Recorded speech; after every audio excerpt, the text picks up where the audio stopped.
Welcome to Real Scoop Live, a show for pool chemistry enthusiasts where we talk about all the coolest chemistry stuff you never knew you wanted to know. Any chemical advice or suggestions are opinion and utilized at the discretion of each individual pool operator. With that out of the way, let's start the show. You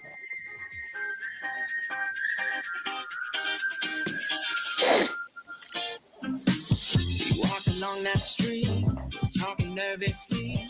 Closer won't be long now. You made me write this song. Good morning, everyone. Welcome back to the Real Scoop Live. It's season 3, episode 4, CYA.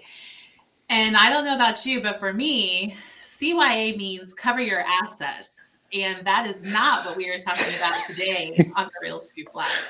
So I am going to pass it over to Matt and Brett so they It kind of is. Chemical knowledge. Thank you, Stacey. So, cover your assets. It's not necessarily, and we know that the last word of that probably isn't exactly what you meant, because everyone knows what CIA stands for in most of their lives. But when you say cover your assets, it can and can't mean that, because we are talking about the amount of money that people put into pools, not only the chemistry of pools, but maintaining the pools, how everything keeps the pools running longer and lasting longer and all that stuff. And so in a sense, it is really covering your assets, but CYA in pool nomenclature actually is the abbreviation that most people talk about, cyanuric acid. And so cyanuric acid actually is one of the things in the pool industry that actually goes by a whole bunch of names. You can consider it, some people or some national chemical brands call it stabilizer, and some call it conditioner, and some even have liquid versions, and there's granular versions, and it's all kind of, it all is the same exact thing. It's just that it's different terms for it. So it's kind of like some chemical companies will have stuff called alkalinity increaser or alkalinity plus or alkalinity addition and so it's all the same stuff. It's all just alkalinity increaser. But with this, the stabilizer. So cyanuric acid is the main term for it, or like the technical term for it.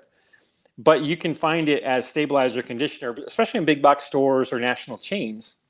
And the problem is sometimes, especially when you have people that don't understand that they are the same things, they will associate names like stabilizer and conditioner with products other than cyanuric acid. So they'll think completely unrelated.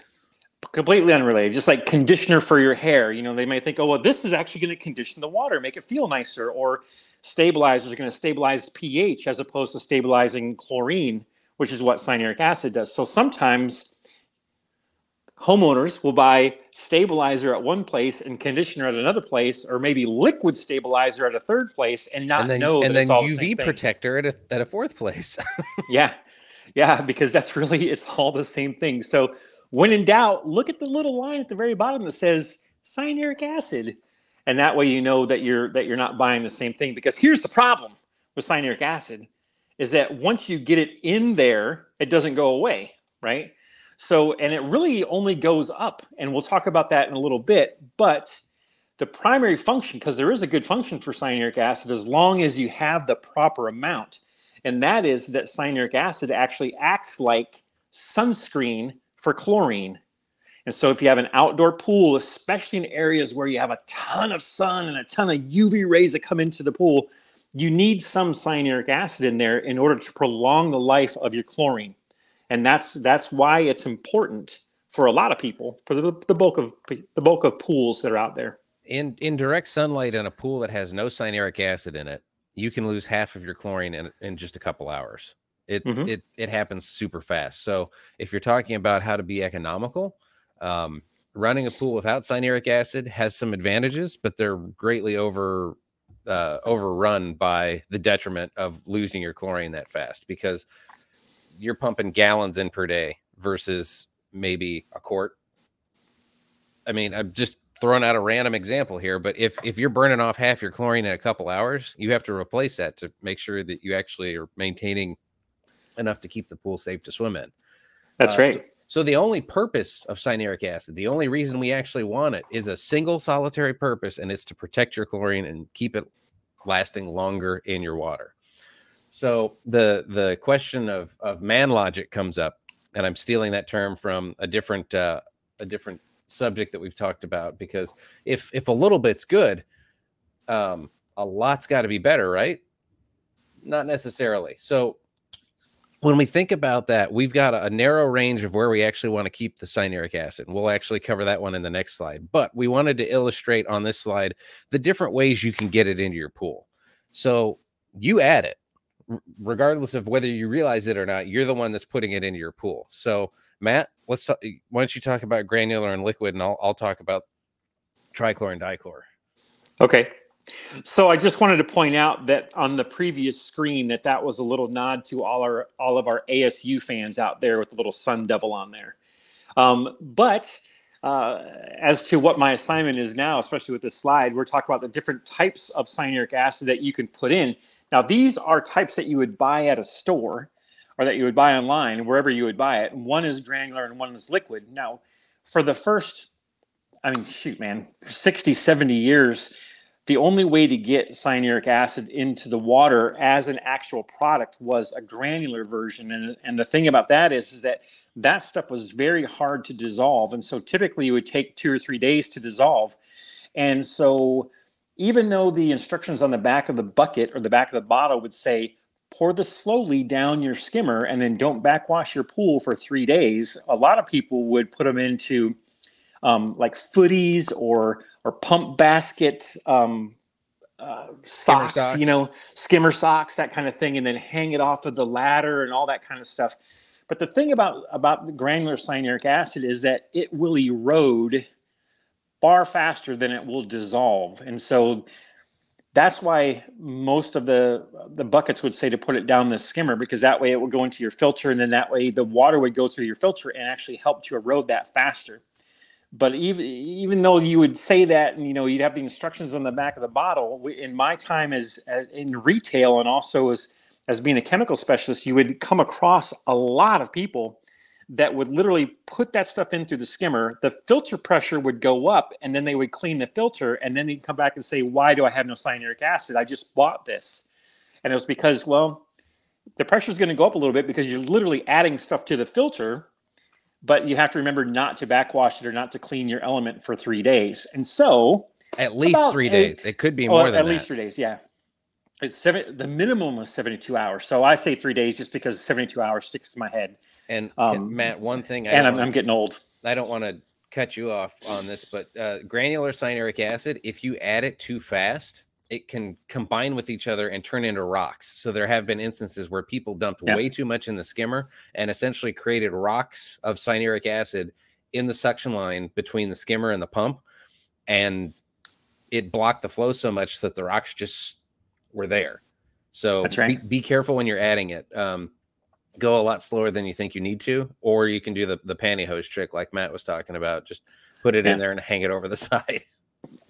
So about 8 to 10 years ago, there was a new style of cyanuric acid that came out. I think it was about that long ago. That was the liquid cyanuric acid version. So instead of straight up cyanuric acid granules, is actually sodium cyanurate, which is in a liquid form, which you can pour into the pool, and you still get a little bit of residue, but it doesn't last as long. So that iteration is a little bit more expensive, a little less readily available, but it is out there. So if you need to add some, and you want convenience, you want to go with the liquid stuff.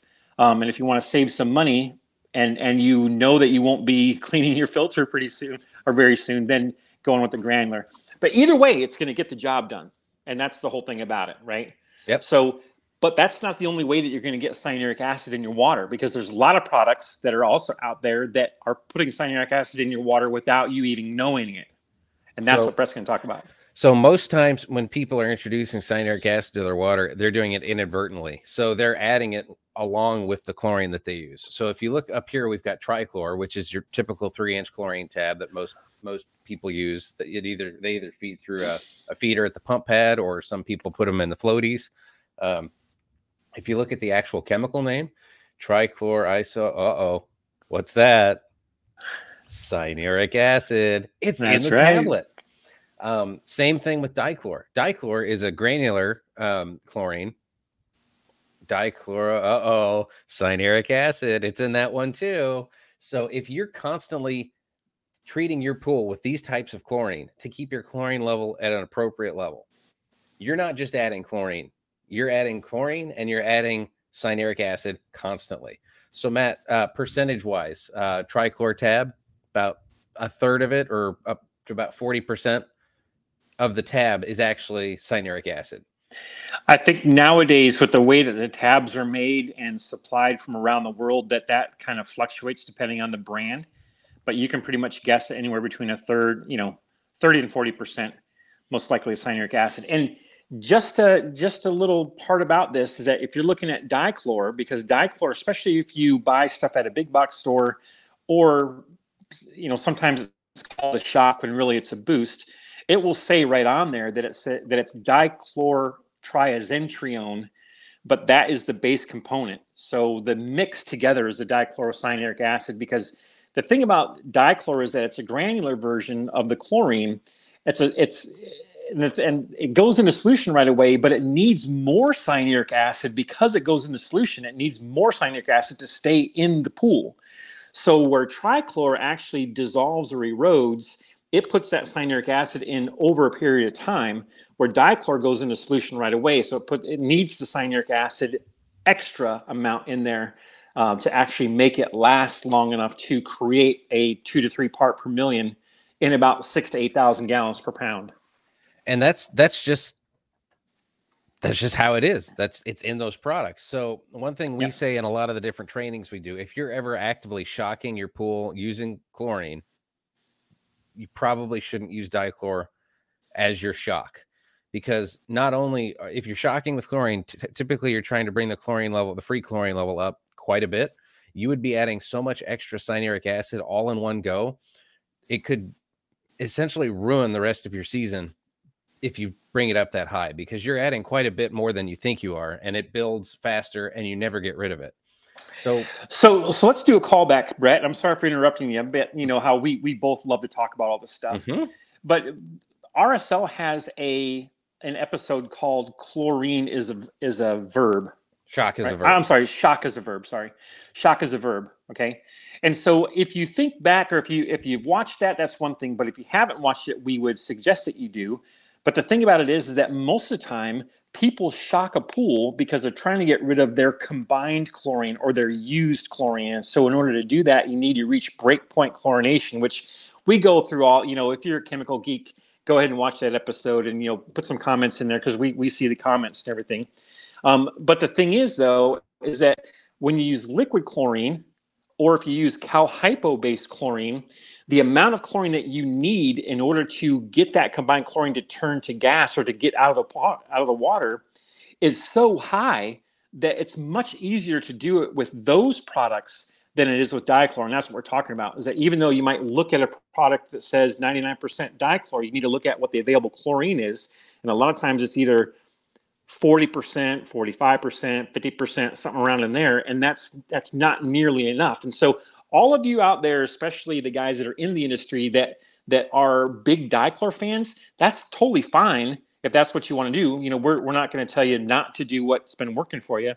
But if you're trying to affect a change and the oxidization of the chloramines, the best way to do that is to reach breakpoint chlorination. That's much easier with liquid chlorine and cal-hypo without adding a product that increases cyanuric acid, which then decreases the effectiveness of the chlorine. All right, so I'll shut up. Get off my soapbox. You're good. So how much do you need? Really not a whole lot. 30 to 50 parts per million. And I wish I would have found the slide from the training that Matt gives where it actually puts into perspective how many pennies in $1 million. It illustrates parts per million, which it's infinitesimal. It's tiny. It's a very, very small amount. So 30 to 50 parts per million. And like we said, it never goes away. So once you get it in the water, should be good, right? Should be. Matt, I'm asking. Well, we have all these nonverbal cues, right? So you're talking about something, and I'm thinking, let me talk about this, and then we go on to something else. But if I remember one of them about the part per million thing, it's if you stack dimes, 1 part per million in a million dimes is actually 2 miles. So if you look at that and you say, okay, 1 part per million is 1 dime and 2 miles of dimes, it's like, well, okay, there you go. That's not much. All right. So the thing about this is 30 to 50 is pretty much the sweet spot. And when you get the cyanuric acid there, that's awesome.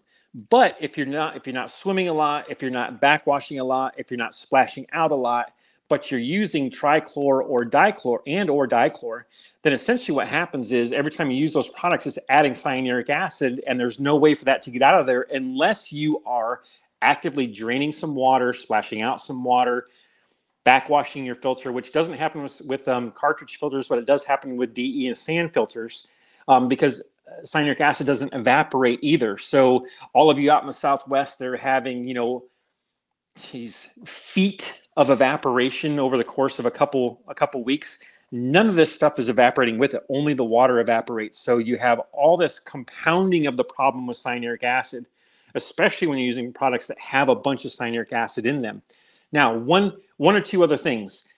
This 30 to 50 parts per million is kind of like the industry standard, and it really is kind of waffling back and forth. And so all of you that are in the industry, you've probably read some articles recently, especially from governmental agencies that recommend it really in the 15 to 30 mark. It's trending much lower. It's trending much lower, where if you have a saltwater pool, then it tends to be a little bit higher. So it can really be anywhere between 15 and 70, or maybe 15 and 75. But what happens essentially is that anything past 55 actually becomes detrimental. So that the further past 55, the less effective the chlorine is. Now with salt pools, because you're generating non-stabilized chlorine, typically the salt pool manufacturers or the cell manufacturers will tell you that they want it a little bit higher because you're not adding cyanuric acid products, which is fine. But if you look at running a commercial pool, if you have a defecation issue, the EPA will tell, or the CDC will tell you anything above 15, and they really recommend draining the pool. So that's where you get the 15 on the one side and the 70 to 75 on the other. So hopefully you don't have a defecation issue in your residential pool, but shit happens. That makes a fool of us all. You better bleep that, Stacey.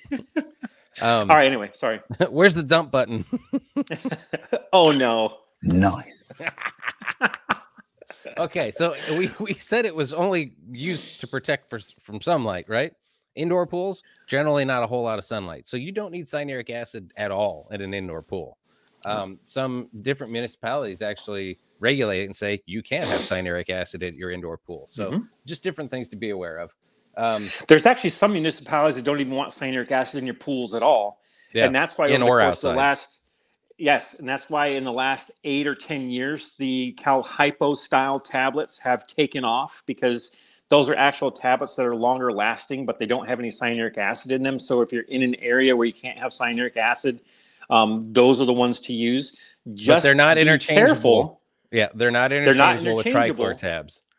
But Cal Hypo also leaves a calcium residue. So then instead of dealing with ineffective sanitizer oxidizer, you're dealing with high amounts of calcium. So we've talked about some of these things already, but what happens if your cyanuric acid is too high? A whole boatload of stuff. So Matt had mentioned your chlorine efficiency drops. So there's a point of diminishing returns. Once you get enough cyanuric acid in there, that's awesome. You get higher than that, your efficiency of your chlorine, it's essentially putting an anchor on it, so it can't make forward progress. It's pulling it back because it's not able to do what it needs to do to keep the water sanitary. So you could have a good solid 3 parts per million of chlorine in the water, but it could be only doing the work of 0.5 parts per million of chlorine. So essentially it greatly reduces what the chlorine that you're adding is doing. So if the bean counter in your head is going off, hang on, I'm having to add more chlorine to keep my pool sanitary, isn't that going to cost me longer? Yeah, it's going to cost you a lot more in the long run. So maintaining it at the right level is really important. This goes back to every single episode I think we've talked about proactive, staying ahead of things. Don't let problems develop. This is a big one, because if you're monitoring what's going on in your water, you should never be the person who's surprised when you go to a pool store, they test the water.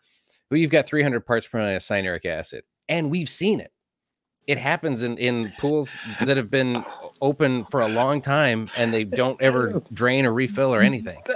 And what some of the stores might not be telling you is that they caused it, or at least they helped to cause indirectly. It, right?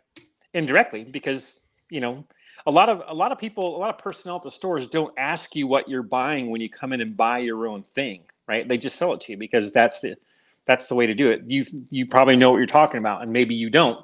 So the proactive pool stores out there would say, hey, what are you doing? What are you buying that product for? I mean, what is it in your pool that's going on that you're using this product or that product for? And sometimes they're super busy, and we understand. But the thing is, though, is that a lot of people, especially DIYers that buy DIYers that buy it at big box stores, don't really know what they're buying, because there are a lot of chemical companies that will talk about dichlor as being a shock. And so people buy extra bags of that, and when they have a problem, they put it in a whole bunch of bags. Next thing you know, they just compounded the problem, because now the cyanuric acid is so high. And essentially what we're talking about, if you boil it down, is that the higher the cyanuric acid is, the slower the kill rate of the chlorine is. So the chlorine can actually get so slow that it's not able to properly sanitize or oxidize the water. And so that's where we have the problem. And I was laughing earlier because Code Brown at the bottom. Oh yeah. We've mentioned a few times about pool pudding, Yep. right? Pool pudding is something that if you think about it, it would probably keep you out of public pools. But Code Brown is a nicer way to maybe put it. I don't know. It's just not as fun when we're talking about stuff, because pool pudding's much more funny. But anyway, the other part of it too is, and we just talked about interferences on a recent RSL, testing interferences on a recent RSL episode. The thing about this is that when you test total alkalinity, that you get a false reading with when you have a high stabilizer. So without rehashing that whole thing, it's a third higher than what it should be.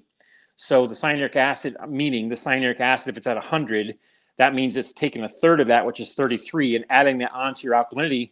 So it makes your alkalinity seem higher than it actually is. So that can definitely be an issue if you have high cyanuric acid, because we get tons and tons of calls about people saying, well, I think the cyanuric acid is 100. And then they do the high cyanuric acid test. Next thing you know, it's at 200 or 250 or 300. And believe it or not, for all you guys that know what we're talking about, it does get that high. And it's even higher in some cases. So if the kill rate of the chlorine slows, that means that the problems with unsanitary water, with algae outbreaks, and everything else that goes along with having low chlorine happens. And even though you're putting in a ton of chlorine, you're not getting the reaction that you think you should. A lot of times it's because the cyanuric acid is really high. So the one down here where we talked about Code Brown or brown cloud, Cryptosporidium is a parasite that actually lives in human dukes. And it more readily enters the water when you do a brown cloud versus a formed poop. Caddyshack. Yeah. A formed caddyshack. So crypto can live in a regular chlorinated pool, 1 to 3 parts per million, for days. So the only way to get rid of it is to really ratchet up the free chlorine in there to actually break the protective shell, so you can actually get to the inside and kill the critter. It's 50 parts per million for 3 days. So 50. It's a lot. All of you that are in the industry, you know how hard it is to get chlorine up to 50. Now just imagine that you have to have it 50 for 72 hours. So right? 50, that would be if the pool didn't have cyanuric acid. But you put a whole boatload of cyanuric acid in there, you've slowed down the effectiveness of your chlorine, so it's not working as fast for you. 50 is not enough to kill crypto. And it gets almost physically impossible to keep as much free chlorine pumping into that pool as you need to actually neutralize that parasite. That's why it becomes a big deal when you're thinking about that, because it can be super expensive to try and. I'm resisting the euphemism that they say about me is that don't pull Matt's string, because next thing you know is going to talk about for 30 minutes. There is a huge rabbit hole that we could go down here right now when it comes to not only the kill rate of chlorine, but what happens with cyanuric acid and alkalinity, and with reaching breakpoint chlorination. Because there's all kinds of things that cyanuric acid, especially really high cyanuric acid, touches that makes everything much harder or much more difficult.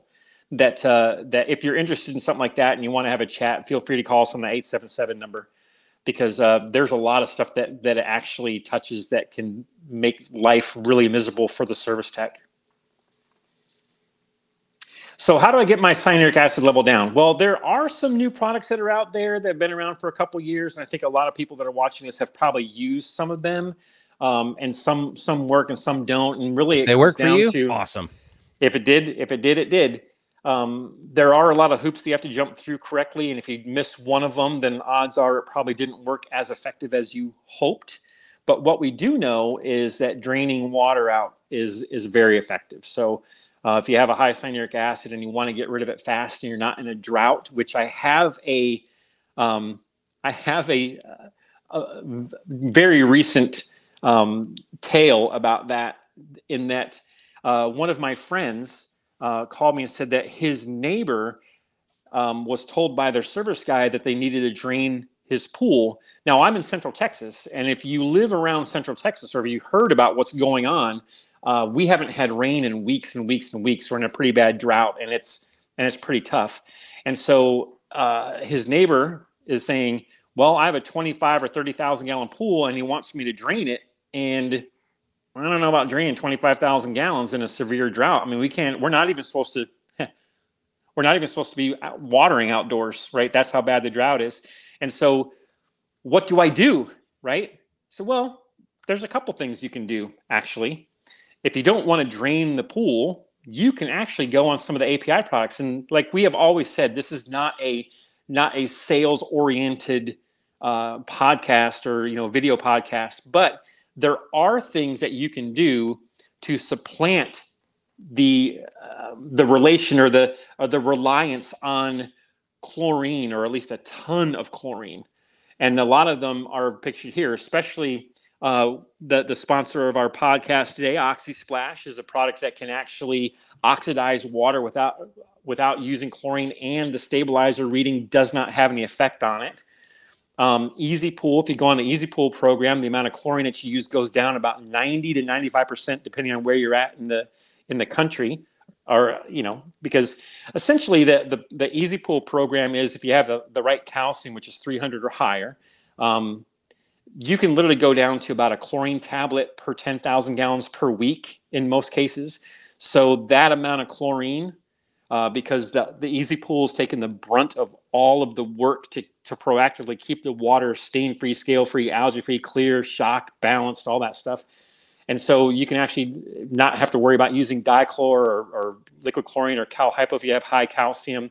You can literally go down to about a chlorine tablet or its equivalent once per week, which is pretty awesome. And that way it climbs a heck of a lot faster, because like we said a couple times, it doesn't go away. Right.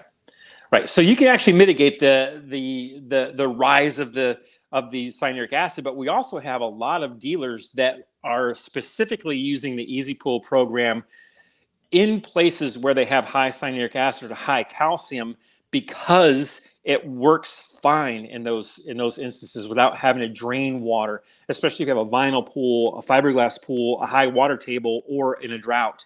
It's a great alternative to, or let's be real, a ton of chlorine. Let's be real, an angry customer that completely refuses to drain and refill their pool. That's true. That happens a lot. Yep, all those things. So I mean, those are great products. And the thing is, every time that we plan these out, we're thinking, this is going to take long, 10, 15 minutes, kind of like the Seinfeld episode, 5-10 minutes. But this is actually going on 30 minutes now. And we actually, I think, have a lot of great information in there. But here is a checklist of the things that we've talked about. So you want to go over this, Brett, and then we can sign off. Sure do. It has a ton of different names. We talked about those earlier. It's added directly as cyanuric acid, either granular or liquid, or indirectly through the use of stabilized chlorine like dichlor or trichlor. It's necessary in outdoor pools to protect chlorine from sunlight. You don't need it in an indoor pool. Too much isn't better. There's a point of diminishing returns where it actually is detrimental to have too much cyanuric acid. Elevated, it can cause testing interference with your alkalinity. So it would actually show your alkalinity is falsely high. So there's a formula to use to counter that. So you can actually figure out what your water balance actually is by removing the cyanuric acid interference. If you're trying to conserve water, reduce the amount of cyanuric acid you're using because it only climbs, it never goes away. So like what Matt was saying on the previous slide, if you can use products that reduce the amount of chlorine that you have to add to keep your pool running, and you're adding trichlor or dichlor, it's going to help to keep the cyanuric acid level low or in the range where you actually want it. You're just taking some of the heavy lifting off of the chlorine so the chlorine can focus on what it's doing. Elevated levels, they need to be dropped. You need to bring them down. You can either do that by draining and refilling. There's certain products out there, or you can do different programs. Like Matt was saying, you can use Easy Pool as a crutch to try and get you through, because over time, think if you've got a sand filter, just from regular backwashing and refilling, it's going to come down slowly over time, because every time you backwash, you're losing a couple 100 gallons of water. So it'll, or heaven forbid, throw a pool party. Yeah. Have some fun. You know, have the neighborhood kids over or your drunk friends over or whatever, and do some cannonballs, have a cannonball contest and all that. Hopefully not the drunk kids, though. That's bad. No, one or the other. Okay. Yeah. And then operating at elevated levels end up costing you more in the long run. So if you're talking to a customer that's completely resistant to draining their pool and they've got ridiculously high cyanuric acid, think like 300 parts per million, just explain it to them. It's going to hurt your wallet in the long run if you keep operating longer at higher levels than it is if you're just going to throw some water away and refill the pool. It sucks to have to put new water in, but at the same time, it's going to be cheaper in the long run. So, yeah. Whew, I think that's it. That's it. All right. So this is the end of this episode. It's been awesome. This is season 3, episode 4. Please like, share, subscribe if you feel like it. Like if you feel like it. You know, we really like doing this. And if you don't like, keep it to yourself. Really? No. We love the comments, but anytime that you can share it, it really helps the channel. And you know, we like to get this message out because, you know, you can tell how we feel, how we care about the different things that are going on in pools. And really with the end result for Stacey and the boys is to help the pools have a more healthy pool environment, thus being healthier for the swimmers, but also the longevity of the equipment and the earth. So whatever we can do to help, we like to do that. So if you would like, share, and subscribe, we'd think that's pretty awesome. And thank you very much. So with that being said, we will see you later. See you later.